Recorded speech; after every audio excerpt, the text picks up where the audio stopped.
kulanti wacan oo wanaagsan daawadayaal ku soo dhawaad ah mar kale iyo waraysi aanu la yeelan doono Cabdicasiis Maxamed oo kamid ah xubnihii aasaasay isbahaysiga Rajo. waraysigan waxay inii soo jeedinayaa anigoo Maxamed Yamani inta uu socdana waxaanu wax ka weydiin doonaa Cabdicasiis arrimo ku saabsan doorashooyinka Soomaaliya, habka loo maray iyo sidoo kale aragtida ay ka qabaan doorashooyinkaasi. Cabdicasiis marka hore ku soo dhawow barnaamijka waraysigan iyo TV-ga STN.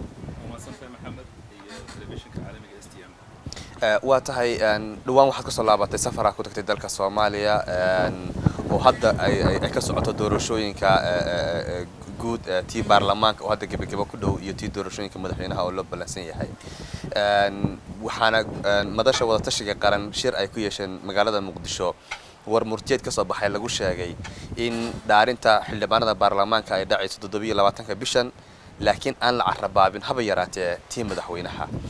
maxay tahay aragtidiina ku aadan doorashooyinka Soomaaliya? Bismillahir Rahmanir Rahiim. Annaga haddaan nahay isbahaysiga mideynta iyo soo celinta rajada ummadda Soomaaliyeed ee Rajo, arrintaas mowqifka aan ka taaganahay waxa weeye mid aan hore u sheegnay waan ku soo celinayaa maantay waxaan u aragnaa inaysan sharci ahayn wax sharci ay haysato haba yaraatee aysan jirin marka waxaan u aragnaa gabi ahaanba inaysan doorasho ahayn ay tahay hawl loo ekaysiinayo doorasho. marka doorashadan waa midii labaad ee Soomaaliya ay galayso wixii ka dambeeyay ku meel gaadhnimadii oo dawladda socotay noqonaysa dawladdii labaad ee rasmiga ee wixii burbur ka dambeeyay dawladda dalka Soomaaliya uu yeelanayo. dadka Soomaaliyeedna rajo badan bay ka qabaan oo waxay u arkaan inay tahay tii kaliya ay ugu gudbayeen dhibaatooyinka ragaadiya muddada dheer. idinku maxay tahay walaac inii muuqda ay ku aadan doorashadaas? ma aha doorashadii labaad ee waa tii afaraad. doorashadii ugu horeysay waxay dhacday 2000 doorasho ku sheega waxay dhacday 2000 tii kale waxay dhacday 2004 mid waxay dhacday 2009 midna waxay dhacday 2012 laakiin wixii markaa ka dambeeyay 2012 waa doorashadii labaad ee rasmiga ee dhacaysa ee dawladda Soomaaliya lagu dooranayo caadi. tani waxay la mid waa mid labaad oo ka dhici doonta waddanka gudihiisa. afartii doorasho hore kama duwanaan doonta midda hadda maanta la leeyahay waa dhacaysa Soomaaliya. waxaan u leenahay sharci maaha arrin aan iska leenahay oo ay naga tahay inaan wax naqdino kaliya. waxaan la tashanay aqoonyahan sharci yaqaan ah oo Soomaaliya bishii August sanadka aan hadda ku jiro markaas ay noo cadeeyeen ugu yaraan ilaa 5-6 qodob oo sugaya inaysan arrintu aysan sharci ahayn. waxaysan sharci u ahayn wax kale maaha waxa way wax umada lagala tashaday maaha wax shacabka la weydiiyay maaha wax afti loo qaaday maaha wax qorshe ay Soomaali leedahay ku yimid maaha waa hawl ay leeyihiin shisheeye iyo xogaa Soomaaliya raba inay ka shaqeystaan. marka anagu horaan u sheegnay waxaan arrinta ma istaahisho in waqtiga lagu beelo ma istaahisho lacagta la sheegay oo 12 milyan gaaraysa in lagu beelo ma istaahisho in ummadda lagu maaweeliyo waxay ku saleysan tahay sharci darro maadaama ay sharci darro ku taagan tahayna wax alla wixii ka yimaado ummaddu ma hoggaansami doonaan cid u hoggaansamaysa male. haddaan taariikhda xogaa dib u noqono oo aan fiirino asaaska howlahan oo kale marka mujtamaca adduunka iyo aad dadka ka tirsan dawladaha iyo hay'adaha aad la tashato oo aad ku soo qaado arrinta aan hadda sheegayo waxay leeyihiin anagu waxaan rabnaa inaan wuxuun iska sameeyno soo waddanku u socdo laakiin midda dhabta waxay tahay xaalka Soomaaliya 2000 iyo maantu daran yahay hadday noqoto abaaro hadday noqoto shaqo la'aantu hadday noqotay dhaca iyo boobka lagu hayo hantida badeena iyo bariga taal marka guul maaha sharafna maaha qof walba wadani ahna horaan uga dignay haddana ku soo celinaynaa waxa haboon inaysan ka qayb qaadan hawshaas aan Soomaalida ka imaan. laakiin Cabdicasiis doorashadan beesha caalamku dadaal badan bay ku bixisay waqti badan baa lagu lumiyay dhaqaale badan waa la geliyay asbuuci la soo dhaafay kaliya 1.5 milyan oo Guinea baa dawladda Ingiriiska ugu deeqday dawladda Soomaaliya si loo kabo kaabayaasha dhaqaalaha ee Soomaaliya. waxay kula muuqata dadaalka intaas la eeg oo beesha caalamka oo xataa wadamada Carabta ay ku jiraan oo warbixin soo baxday ay sheegayso in lacag badan ay dawladaha Carabtu siiyaan dawladda Soomaaliya. waxay kula muuqataa arrintaas inay tahay arrin dadaal meel cidla lagu bixinayo haba yaraatay wax natiijaan ka soo laabanay. markii ugu horeysa midda ah beesha caalamka dawladaha kamidka oo arrimaha Soomaaliya ku jira wax alla waxay sameeyaan lagama dhigi karo waxaan waxba ahayn oo waxba laga soo qaadayn waa ogsoonahay waxyaaba qaarkooda wanaaga oo ay qabteen waxaana jira wax badan oo aan wax wanaaga uusan ka soo bixin hadda midda ay weydiiso doorashooyinka haddaan ka hadalno 2000 ilaa iyo maantay oo ah 2016 waxaa laga joogaa 16 sano waqti yar maaha waxaan jeclaan lahaa maanta inuu fadhiyo halkan qof ka socda beesha caalamka ama Soomaalida la shaqaysata oo ay noo sheegaan oo shacabka saan ugu sheegay ay ugu sheegaan wixii 16 sano wadankan ziyaadada oo faa'iidada oo soo hoyday ma difaaci karaan dhinac walba haddaan u sifayno waqtiga barnaamijka ka badan baan qaadan doonaa hadday noqoto amniga waa ogtahay Soomaaliya maantay xaaladda ay ku jirto wax weyn kama duwana laakiin muqdisho aad tusaale ahaan Cabdi muqdisho oo kale dawladdu gacanta ku haysaa gobollo badan oo hore aan gacanta ugu helin dawladdu maanta gacanta ugu jirta cashuurtii baa la qaadaa iskooladii baa la aadayaa systemka caafimaadka shaqeynaya oo jira haykalkii dawladnimo dhan baa dhisan calanka Soomaaliya meel buu ka taagan yahay taas meen gool ahayn u fiirso wasaan ku sheegay wax alla wixii hawl ay mujtamaca adduunku ay qabteen lama tuuri karo waa jiraan waxyaabo ay qabteen wanaag hadda amnigan ka hadlay amniga marka laga hadlo markii laga reebo magaalooyin dhowr ah oo aan gacanta ku jirin way ka mid tahay Kismaayo iyo dhowr magaalo sida Baydhabo waa la oran karaa waa guul markii taa laga reebo wax weyn oo guul la tirsan karo oo amnigu ku soo kordhay ma jiro wali qolooyinka ay dirirtu u dhaxaysay sidii bay xoog u leeyihiin sidii bay gobollo kale weerar ugu hayaan sidii baa qaraxii iyo dilkii u socdaa ogowna 22,000 oo ciidan ah wadanka jooga oo biil ku qaata oo lacagta hantida ahayd ummadda Soomaaliyeed magaceeda lagu ururiyay mishahar loo siiyaa waana ognahay oo hadda qof aan ogeyn ma jirto inay hawshooda ay ku soo koobmatay inay ilaaliyaan naftooda iyo xogaada Soomaalida oo la shaqaysata marka isma dhigmaan hawsha la leeyahay Soomaaliya waa laga qabtay iyo hantida Soomaaliya magaceeda lagu ururiyay iyo waxa ka socda xagga taa waa amniga laakiin dhinac walba marka u jeesato hadaa eegto xaaladda shaqo la'aanta ahayd waa sidii waxaad sheegtay caafimaad iyo wixii la halmaala ma jiraan dadka Soomaalida ah wixii ka horeeyay 2000 iyo wixii ka dambeeyay iskooda u shaqaystaan ummadda Soomaaliya oo Soomaaliya gudaheeda ku nool United Nations EU ma biilaan 2 bilyan oo dollar waa 2,000 oo milyan oo dollar oo Soomaalida qurbaha joogta ay soo diraan biishaan marka waa jiraan waxyaabo ay qabteen ma istaahisho hawsha ay sheegteen laakiin waxa jirta waxyaabo dhibaato ay geysteen aan ku carabaabay waxyaabaha ay geysteen 2000 ilaa iyo maanta haddaan fiirino geedi socodka siyaasadda wax muxuu yahay waxa muuqda ay la soo shirtay karaan ay qabteen wataan ku sheegay 4 doorasho hore la sameeyay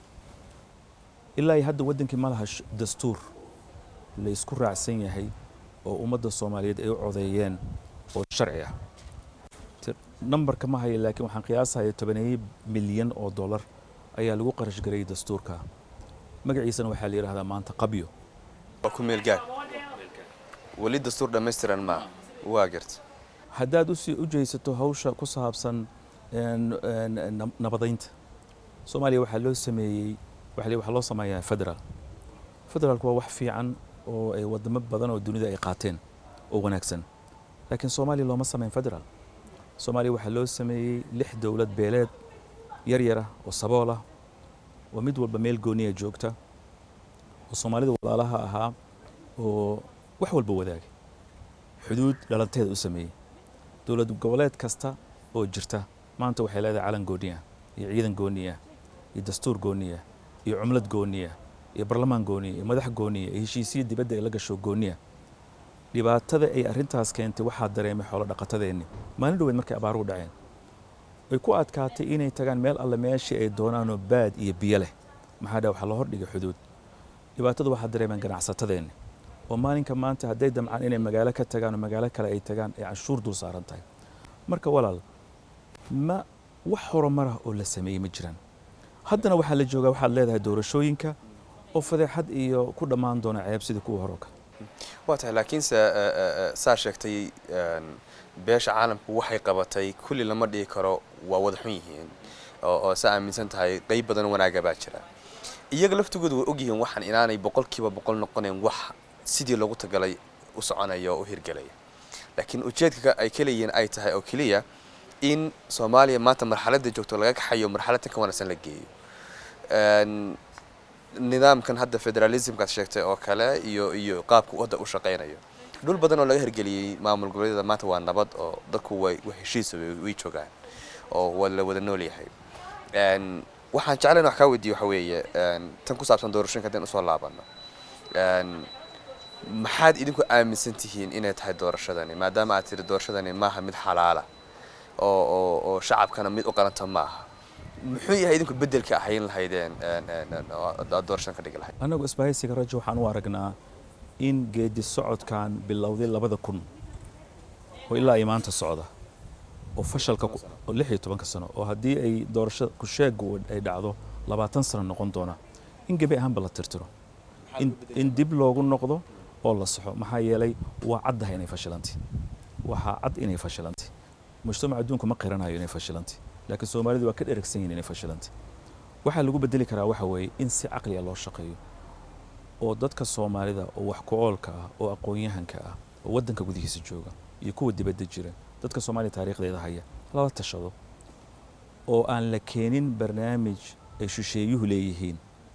oo aan haba yaraatee aan ku dabaqmi karin Soomaaliya sida haatan ka socota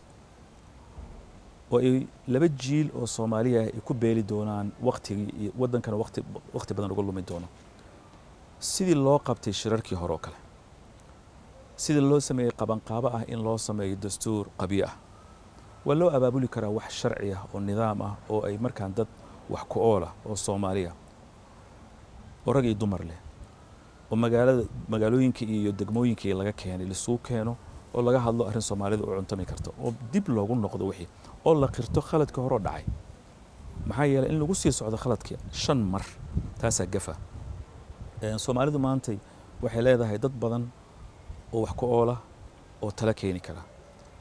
hawshan inay khaldan tahay doorashooyinka haddaan dib ugu noqdo bal u fiirso walaal 135 oday dhaqameed oo Soomaaliya oo dad badan oo sharaf leh ay ku jiraan qofkii intuu ka haysta qol mugdi ah la gala oo soo hordhigo arrimo geopolitics ah aysan fahmayn dadkaasoo boqolkiiba 50 laga yaabo inay waxba akhrin waxba qorin oo markaa si arrin loo daboolo la yiraahdo 135 kaas waxay midelayaan 10 milyan iyo 800 oo kun oo qof xaq ma arrinta dhacdo waa noocaas oo kale tan hadda la qabtay oo aad leedahay doorashooyinka oo ah in 14 kun oo qof la soo keeno kama duwanatii hore 14 kun oo qof markii lagu daro 135 xisaab ahaan waa eber markii loo qaybiyo 10 milyan iyo 800 kun dastuur markii la sameeynayo oo doorasho la sameeynayo oo arrin masiiri ah la sameeynayo sida wax uma dhacaan marka mujtamaca adduunka haday doonayaan inay Soomaaliya wax ka qabtaan haday dhab ka tahay sida ma sida saxda ahayd sida saxda waxa weeye in horta hawsha socota la joojiyo gabi ahaanba in dadka ay ku soo baxeen magacyadooda UN monitoring reports iyo dadka ay magacyadooda ay ku soo baxeen fartaag report oo arrin Soomaaliya wadani ah oo qora ah dhammaan dadkaas la ciqaabo oo laga saaro saaxadda sidii cibro ugu noqdaan inta kale oo damacsan wadanka inay wax yeelaan markaana hawsha dib loo aasaaso oo ay wadaniyiinta iyo inta waxgaradka iska kaashadaan dib bay u soo noqon doonaa arrinta ku saabsan deeqaha Soomaaliya la siiyo iyo lacagaha la lunsado iyo meeshay maraan iyo yaa soo saara iyo laakiin waxaan jeclaynaa ku weydiiyo Cabdicasiis waxa tiri waa in la xisaabtama oo la ciqaaba waxaan ognahay dawladda Soomaaliya maxkamad sare inay jirto oo dastuuri ah xiraalina inay jirto sidoo kale laakiin si wali meeynaan arag mas'uul Soomaaliyeed oo maxkamadda la soo hirtaajiyay ama baaritaan dheeriya lagu sameeyay hantida uu haysto oo xataa mushaharka bisha ay qaataan aanu cadayn oo shacabkan ka dheregsanayn beesha caalamkiina ay maalinba maalinta ka dambaysa lacag badan siinayso Soomaalidii iyo dawladihii Soomaaliya ka jiray isla markaasna xisaabtankii uu meesha ka maqan yahay Cabdicasiis ahaan ama ka rajo ahaan iyay inay muuqataa inay leedahay awoodda la xisaabtanka siyaasiyiinta Soomaalida ee maanta jooga Soomaaliya dawlad xor ah Soomaaliya waxay ku jirtaa maxmiyad dadban mas'uuliyadda maanta waxa shafka u tumo qaatay mujtamaca adduunka iyaga maalka bixiya iyagaa ciidanka ilaaliya maamuladaas qaarkood madax u ah iyagay tahay inay la xisaabtamaan oo ay raacaan waxyaabaha iyagu ay qoreen sanad walba waxay soo saaraan report la yidhaahdo UN monitoring report wax macno ku fadhiya male marna saa sheegaysa ma dhicin reportkaas ay soo saareen dadkii ay magacaabeen iyagoo la xisaabtamay arrintaas waxay keentay shacabku inay u arkeen arrinta dheelleel arrintaas waxay keentay in xaqiiqda la quursado wax qabadkooda oo loo arko inay iyagu laftirkooda qayb ka yihiin dhibaatada waddanka ka taagan marka hadday barnaamijku iyagu leeyihiin maalkiisuna leeyihiin arrintaana arrin shacabka Soomaaliyeed ka timaada ahayn waxaa hor yaalla in barnaamijkooda ay difaacaan anagu barnaamij noo yaal maaha barnaamij Soomaaliyeed maaha barnaamij aan ka qayb qaadanna maaha barnaamij shacabka lagala tashada maaha barnaamij cid la weydiiya maaha qofkii lahaa hawshaan weeye inuu difaaco hawshaan haddii kale ha yiraahdaan anaga hawshaan iyo ma difaaci karno markaana faraha ka qaadaan laakiin waxaa daran in ay hawshii ay iskaga dhigayaan inay yihiin dadkii xilka u saaraa oo ay dadka kaga hormarayaan isla markaana wax dhibaato aysan qabanayn fartaag reportkii ugu dambeeyay arrintaasay ka hadlay sidee dawlad la leeyahay waxbay dhunsatay waxbay bi'isay waxbay dhacday oo cid walba ay sheegayso xataa mujtamaca adduunka ay sheegayaan loo maalgeliyey ma caqli baa waxaa waa la yaqaanaa markii la rabo conflictiga in la daaweeyo waxyaabaha la sameeyo Yugoslavia markii la rabay in la daaweeyo madaxdoodii waxaa la geeyay maxkamadda Hague Sierra Leone saas si leeg maxay ku dhacday Soomaaliya dadkii dagaalka sokeeyay ka qayb galay dadka lagu hayay inay dilka geysteen dalka dhaca iyo boobka cadaanka ah ay ku caddahay in wali mujtamaca adduunku ay ula dhaqmayaan sidii dad legitimate oo sharci ah haddaysan meeshaas hawl qurun aysan ku jirin arrintaas way arrinta ummadda Soomaaliyeed oo dhammaantii ku jirta oo shacabku ay garawsadeen ay ogaadeen oo aan ka warhayno taana waxay keeni doontaa dhibaatooyin lixaad leh haddaan la fahmin oo quursigan ummadda lagu hayaan laga dayn waa tahay hadda waxaa soo dhamaatay inta badan xulista baarlamaanka Soomaaliya labada aqalba walow aqalkii saraan hadda lagu daray 18 xildhibaan oo laga dhigay 72 xildhibaan halkii hore ka ahayd 54 xildhibaan xulista xildhibaanada habka loo maray ee loo maamulay marka la tagay goboladii loo agaasimay dad badan hadal badan bay ka qabaan oo dood badan baa ka jirta ilaa haddana ay taaganto aan la xalin idinku sidee u aragtaan wadada loo maray in xildhibaanada baarlamaanka lagu soo xulo iyadoo 51 xildhibaan walba 51 ergo ay xildhibaan walba dooranayeen mar haddii hawsho idil ay sharci darro tahay wax kastoo ka yimaada wax macnaa ma leh maadaama aysan sharci ku taagnayn haddee ma noqonayso wax lala yaabo in ay laaluush iyo lacag kala qaadasho iyo dhibaatooyinka badan oo aan maqallo ay dhacaan waxa weeye sida runta ah hawshani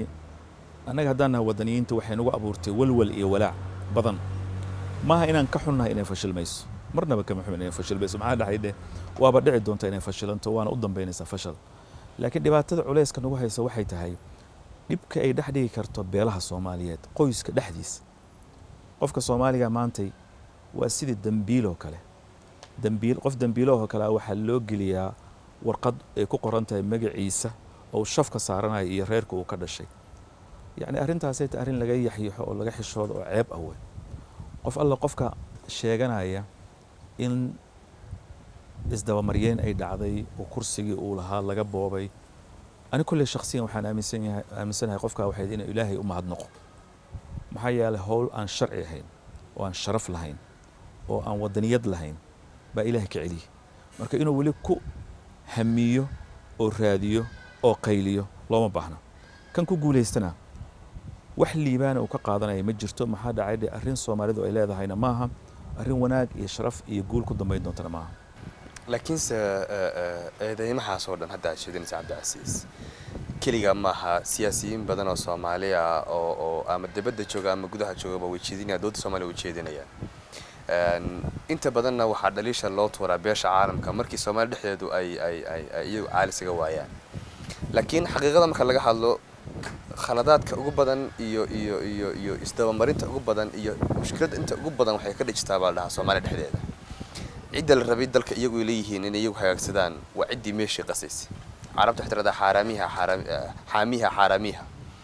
haddii Soomaalidii siyaasiyiinteedii ay iyagu saa sameynayaan oo iyagu musuqmaasuqii kow ka yihiin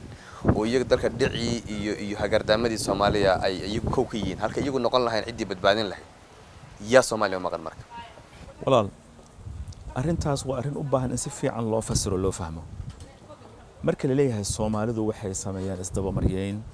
iyo dhac iyo boob yaa way Soomaalida laga hadlayo Soomaalida laga hadlayo maaha Soomaalida aan naqaan wadaniyiinta ah oo 10 milyan 800 kun ah waxa laga hadlayo waa xayn tiro yar oo inta badan faraha ay ku hayaan mujtamaca adduunka ay biilaan ay weyneeyaan ay qadariyaan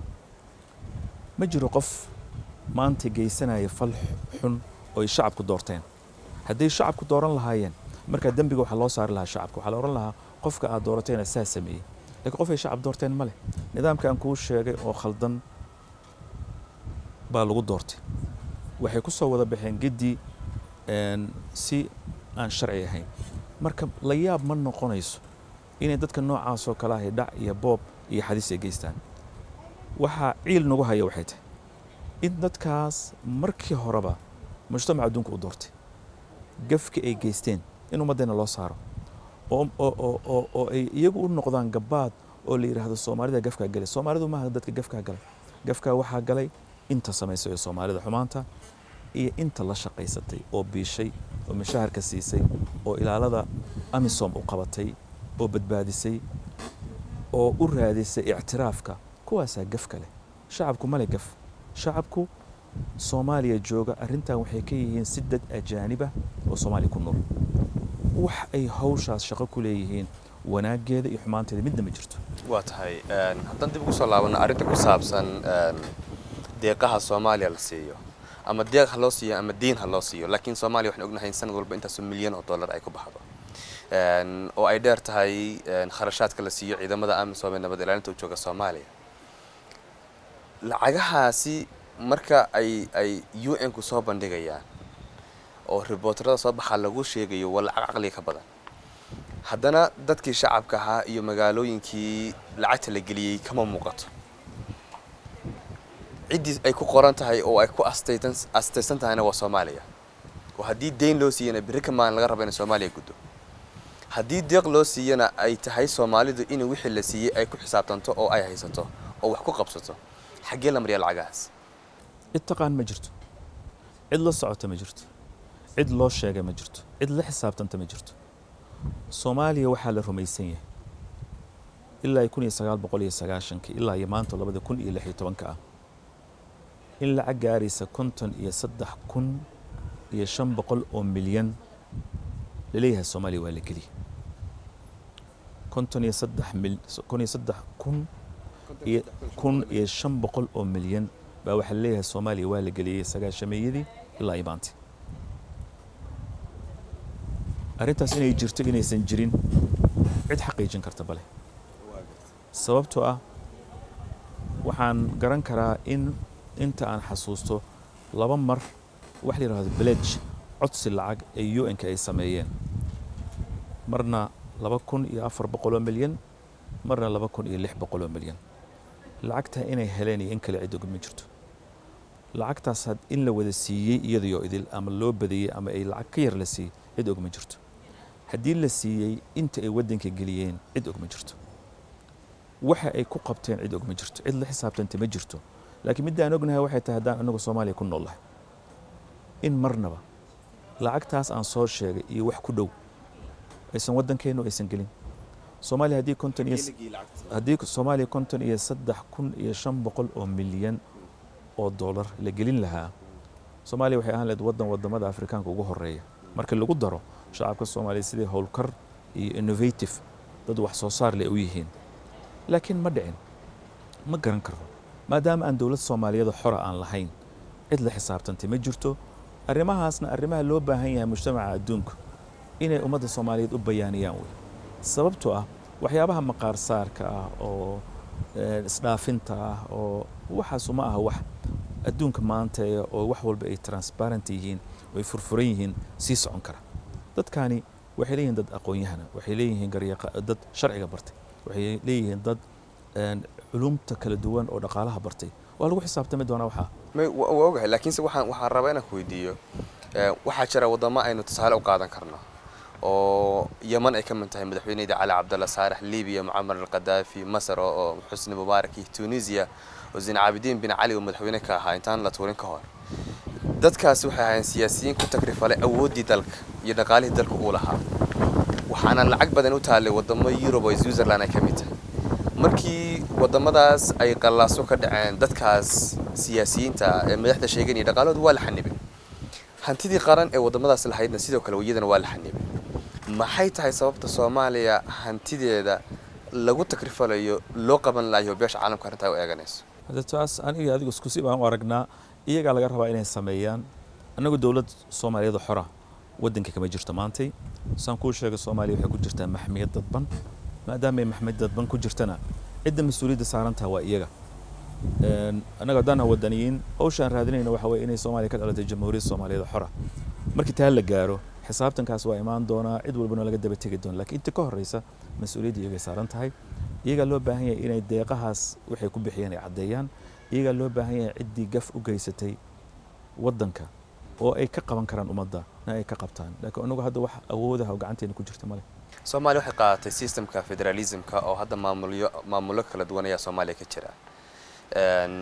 idinku rajo ahaan sidee u aragtaan maamuladaas iyo federalismka Soomaaliya walaal waa tan ku sheegay federalismku waa shay aad u fiican ciddii iska eedaysa oo tiraahdo federalismku waa nidaam xun waa qof aan wax badan aan la socon laakiin annaga nidaamka naloo keenay maaha nidaam federaal ah nidaamka naloo keenay waxa nidaam u samaysan inay fadqala la dhacdo oo shacabka walaalaha ahaa oo aan san ku sheegay kala miirmi karin oo dhammaan xigtada iyo xigaalka ahaa loo kala saaro federalismka la sameeyay maantay wuxuu dalku ku soo celiyay dagaal sokeeyay oo iskii u istaagay buu dib u soo nooleeyay federalismka la sameeyay maanta san ku sheegay waxa dhibaatadiisu ay saameysay dhalinyaradii ku nooleed goboladaas oo aan maanta intay kacaan aan gobol kale oo Soomaaliya u shaqo tagi karin xoolo dhaqatadii oo meel alla meesha ay doonaan aan mari karin federalismka la sameeyay maanta waxay keentay in jamhuuriyadahaas beeleed oo yaryarka ah ay ku takrifalaan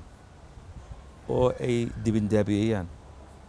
dadkii isla beesha ahaayo ku noolaa isla nidaamka gudihiisa oo ay muwaadinka ku noolaa dowlad goboleed hebel qaarkood ay noqdaan kuwa darajada koowaad ah kuwana laga dhigo darajada labaad iyo saddexaad iyo afraad oo Soomaalinimada laga saaro federalismka la sameeyay maanta waxay keentay in Soomaaliya xuduudeeda la ilaalin waayo oo ay noqoto xuduudeena badda iyo tii berigaba wax baylaha oo qof alla qofkii doono wuxuu doono uu ka sameeyo marka wax wanaaga lama iman waxay la imaatay kaliya in midnimada lagu la dagaalamo in calanka Soomaaliyeed lagu quursado in jamhuuriyadda Soomaaliyeed inay mar dambe dib u dhalato looga hortago waa tahay rajo haddaan soo laabano rajo waxaan ognahay inaan ahayn xisbi siyaasadeed laakiinse qalaanqal badan iyo galaanqal badan aad ku leedihiin siyaasadda Soomaaliya iyo gaar ahaan maxfalada siyaasadeed Soomaaliya aad uga hadashaan meelo badan aad ka hadasheen muxuu yahay ajandaha aad jeclaan lahaydeen in lagu samato bixiyo jamhuuriyadda Soomaaliya annaga waxaan ku taamaynaa inay Soomaaliya ka dhalato jamhuuriyad Soomaaliyeed xora oo shacabku leeyihiin maaha jamhuuriyad magac u yaala oo shisheeyuhu leeyihiin sida haatan jirta jamhuuriyaddaas Soomaaliyeed oo shacabku leeyihiin xorta ah waan raadinayno waxaan rabnaa inay noqoto jamhuuriyad ay Soomaalidu dhan u siman tahay jamhuuriyad aan qofna looga jugleen mar dambe waa ka tira badnahay waa ka nasabsanahay waa ka maal badanahay wixii la halmaala jamhuuriyad dadka ku nool ay boqolkiiba boqol kaamil yihiin oo aan dad boqolkiiba 50 iyo boqolkiiba 20 aan jirin jamhuuriyad sharci uu ka jiro oo qof sharciga ka sareeya uusan jirin jamhuuriyad hantida waddanka la ilaaliyo tan beriga taal tan